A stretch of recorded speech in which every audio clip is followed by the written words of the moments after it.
Voilà ce que... Bonjour à toutes et à tous. Moi, j'ai personne pour donner des coups de coude, donc je vais essayer de ne pas vous dire de bêtises non plus.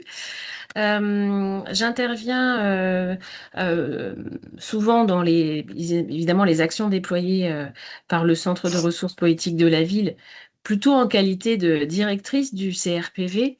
Mais aujourd'hui, j'interviens en fait avec une autre casquette qui est celle de représenter la conférence régionale de la santé et de l'autonomie dont j'ai l'honneur de présider ce collectif depuis du coup octobre 2021.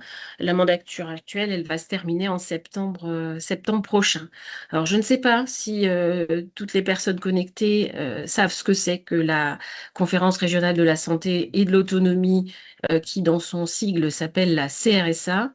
Ben, la CRSA, c'est un espace dit de démocratie en santé euh, qui rassemble aux côtés du coup d'un certain nombre de partenaires qui ont des mandats de représentation, mais qui rassemble essentiellement les parties prenantes du système de santé. Et sur la diapositive qui vous est projetée, vous voyez ce qu'on entend en fait par terme partie prenante du système de santé. Le premier collège qui est représenté, c'est celui des collectivités territoriales. Et je remercie beaucoup l'élu de Darnétal pour avoir illustré à travers son propos à quel point les élus sont des acteurs de santé et des acteurs du système de santé. Finalement, pour moi, c'est quand je verbalise un petit peu la manière dont, pour moi, l'élu joue un rôle central en matière de santé, pour moi, c'est le garant de la cohérence territoriale de l'action finalement publique. C'est lui qui est effectivement en capacité, et ça a été bien illustré dans son propos, d'activer des systèmes d'acteurs au local, de mobiliser des institutions, de faire le lien avec les habitants, même si effectivement, c'est pas toujours facile. C'est vraiment à cette échelle-là que tout ça se travaille. Et donc pour nous, et même si je dois faire l'aveu que parmi ce collège, on a plutôt une bonne représentation des collectivités territoriales au niveau régional et départemental, et qu'elle est malheureusement un petit peu moins bonne au niveau des intercommunalités et des villes, vous voyez que c'est le premier collège, donc ça montre à quel point, voilà, c'est un collège qui est essentiel au fonctionnement du système de santé global. Le deuxième collège, c'est celui des usagers du système de santé qui ont ici des représentants, à la fois usagers au sens, on va dire, du système de soins, mais aussi des établissements et services du champ du handicap, du champ du vieillissement. Enfin, voilà, donc on a un système de représentation et un collège dédié à la représentation des usagers. On a un lien aussi avec un outil de démocratie en santé qui est plus territorial, qui sont les conférences territoriales de santé, qui visent à avoir une approche plus fine que la dimension régionale, les partenaires sociaux, le collège des acteurs de la cohésion et de la protection sociale, le collège dont Promotion Santé Normandie d'ailleurs et l'ORS CREAI Normandie font partie, le collège des acteurs de la prévention et de l'éducation pour la santé. Et puis tous les offreurs de services, établissements de santé, professionnels de ville, établissements du champ du handicap, du champ du vieillissement. Et puis on a un collège qui est tout petit puisqu'il y a deux personnes à l'intérieur, dit de personnes qualifiées.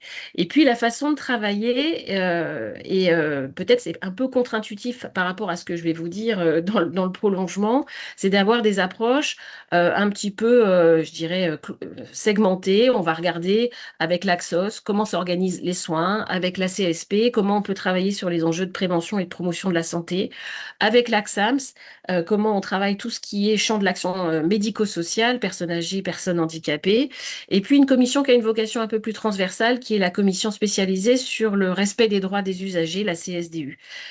Donc vous voyez que on a une approche qui pourrait paraître un petit peu cloisonnée. Tout l'enjeu pour moi, pour cette conférence, c'est à la fois effectivement d'être un outil au service de la démocratie en santé, dans cet enjeu démocratique, que chacun y trouve sa place, d'être dans vraiment une démarche participative. Et vous voyez que l'objectif global, c'est de mettre autour de la table toutes les parties prenantes, y compris les usagers de ces offres de services.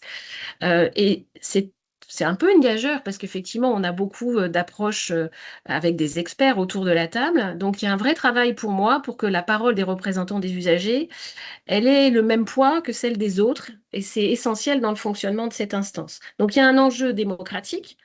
Mais il n'y a pas qu'un enjeu démocratique à mettre les usagers et leurs représentants autour de la table. Il y a aussi un enjeu de qualité de service. Il n'y a pas plus connaisseurs de leurs besoins que les usagers de notre système de santé. Donc, c'est aussi un gage de qualité de l'offre de service que de les avoir autour de la table pour penser les organisations, penser la manière oui, de planifier et d'organiser les services de santé au sens large. L'autre gageur, c'est de lutter contre la fragmentation de notre système de santé, qui est, et on le voit, si on se contentait d'avoir ce fonctionnement par commission spécialisée, on contribuerait par notre fonctionnement à la fragmentation de l'approche de notre système de santé et d'aller plutôt vers des approches intégrées. Je pense que moi, j'ai pas pu écouter tous les échanges de la matinée, mais dans ce que j'ai pu comprendre du projet de Sevran et dans ce que j'ai entendu de la façon de travailler sur le territoire de Darnétal, il y a vraiment l'idée d'avoir des approches les plus intégrées possibles. Et je dirais, le sujet santé, il est des fois fragmenté en son sein, c'est-à-dire qu'on va avoir tout ce qui relève de la prévention et de la promotion de la santé, puis après on va regarder, bon, on a un problème de santé, il faut soigner les gens, on va regarder l'organisation de l'offre de soins, et puis peut-être il y a besoin d'un accompagnement médico-social, alors on va regarder les accompagnements qu'il faut mettre en place. Or, un individu, il va passer par toutes ces phases dans sa vie. Il n'est pas...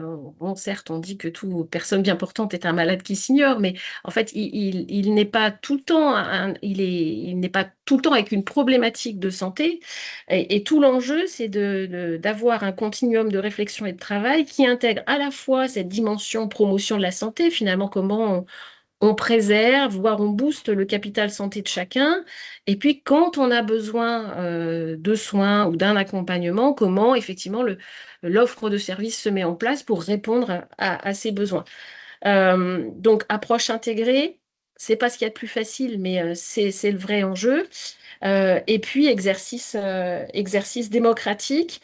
Je pense que c'est vraiment sur ces deux pans qu'on atteindra finalement, enfin, ou en tout cas qu'on se donnera plus de chances d'atteindre l'objectif central des ARS lorsqu'elles ont été mises en place en 2010, c'était de contribuer à la réduction des inégalités sociales et territoriales de santé, hein. C'était vraiment l'objet, ou en tout cas l'enjeu majeur de de leur mise en place. Et finalement, pour que ce soit pas, entre guillemets, qu'un slogan, derrière, il faut effectivement intégrer les dimensions que j'ai entendues ce matin, c'est-à-dire des approches équitables. On parle aussi d'universalisme proportionné, c'est-à-dire faire plus ou faire différemment pour les publics qui sont plus éloignés du système de santé, qui sont plus fragiles de manière durable ou de manière ponctuelle. Ça veut dire aussi se dire qu'il faut agir le plus tôt possible. Alors, effectivement, il y a l'idée d'agir précocement, de toucher les plus jeunes publics dans leur milieu de vie, etc. Mais il y a aussi l'idée, quand il y a un problème, de le détecter le plus tôt possible. Et dans cette détection des premiers signes de fragilisation, évidemment que les soignants sont en première ligne, mais ils ne sont pas tout seuls. Tous les acteurs du travail social sont aux premières loges pour identifier des besoins d'accompagnement ou de soins qui se manifestent, on va dire. Et puis, effectivement, favoriser les approches globales, intersectorielles, qui dépassent la question de l'organisation des soins. On ne résoudra pas les problèmes de santé d'un territoire en installant une offre en professionnel sur un territoire, ça y contribue, mais tout l'enjeu, c'est d'intégrer aussi tout ce qui vous a été présenté ce matin, c'est-à-dire une action sur l'ensemble des déterminants et de favoriser une approche la plus intégrée possible. Je trouve que les retours d'expérience que vous avez eus étaient très illustratifs de ça. On a en France un système d'action publique qui est extrêmement cloisonné, extrêmement sectorisé. Et tout l'enjeu pour moi, c'est de remettre du lien entre tout ça. Et pour mettre du lien entre tout ça, rien de mieux qu'un travail au local où les élus et les acteurs locaux prennent leur pleine place, à la fois dans le diagnostic des besoins, mais aussi dans la mise en œuvre des solutions. Voilà. Tous, Nathalie Lucas, donc en charge de la prévention et de la promotion de la santé sur le champ de la santé-environnement au niveau régional à l'ARS Normandie. Euh, donc il me revient finalement de conclure ce webinaire. Alors tout d'abord en remerciant de nouveau l'ensemble des personnes qui ont accepté à la fois d'intervenir pour éclairer un petit peu le sujet qu'on a abordé ce matin et puis illustrer de façon très concrète un petit peu les possibilités d'agir. Donc je vais finalement reprendre quelques points que Pascal à l'instant a déjà un petit peu abordé, mais un peu sous forme de synthèse, mais très rapide. Le sujet dont on a parlé ce matin et les éléments de cadrage ont permis de voir ô combien, en fait, les liens sont extrêmement étroits entre précarité sociale, question de santé, mais aussi la question de l'aménagement et du cadre de vie.